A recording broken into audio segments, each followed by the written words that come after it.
Working the do channel. First, we want to understand that there's not one way to needle a do channel. That's the most important thing to understand.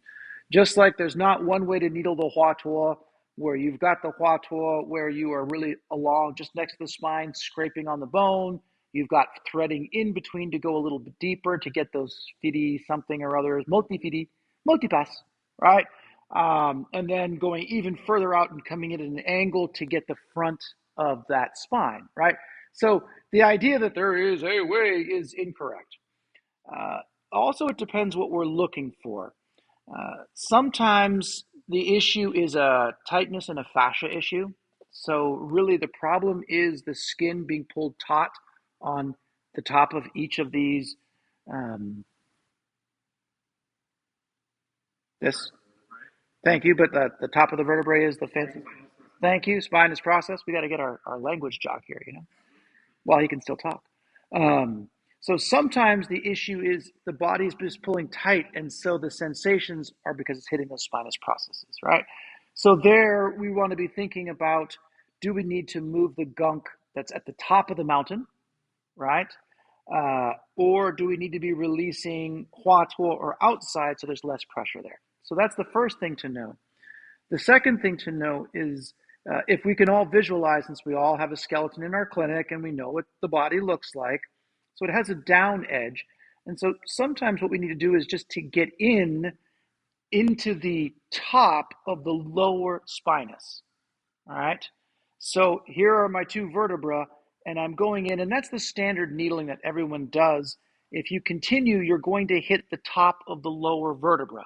So you're going to hit bone, okay? Because it's slanted.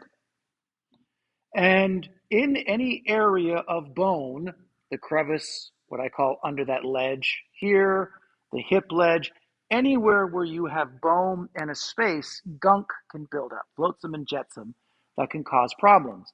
As it builds, we stop wanting to move it. As we stop wanting to move it, things thicken, and the do channel is experiencing a flow issue.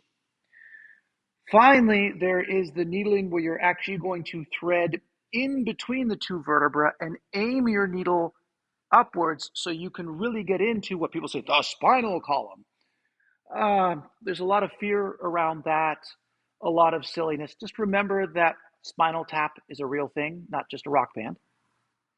And uh, that you are not going to paralyze anybody or anything else. I'm not saying you should needle it, but let's just be clear that in China, just as people were needling all sorts of things and nobody was dying in the hospitals and everything I was learning, is that we were taught to needle all the way in to get to the actual channel, not to be getting to the bone. And that means just getting closer to the actual column and away from the spinous process. It does not mean we shove it in and it comes out the other side. Okay, so let's be realistic there. The video that I just released, which will give us all a date, is we're not made of tofu, right? Was that a great video? Bing, bing. you know so we really want to be clear, and we want to recognize what Western medicine does: epidurals, spinal taps, fusions, cages. There's some serious work being done onto, around, and to the spine that boing, boing. I mean, we just want to be realistic and safe, and we don't want to scare people, and we're not saying to be reckless. I'm just saying, let's be clear that if you're mountain biking in Charlotte, North Carolina, there aren't real mountains.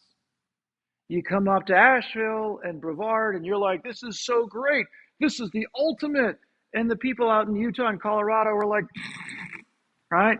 It Does that mean the people in Utah and Colorado are irresponsible mountain bikers because they're doing it on bigger mountains? No, it's just people of ignorance, therefore, have fear.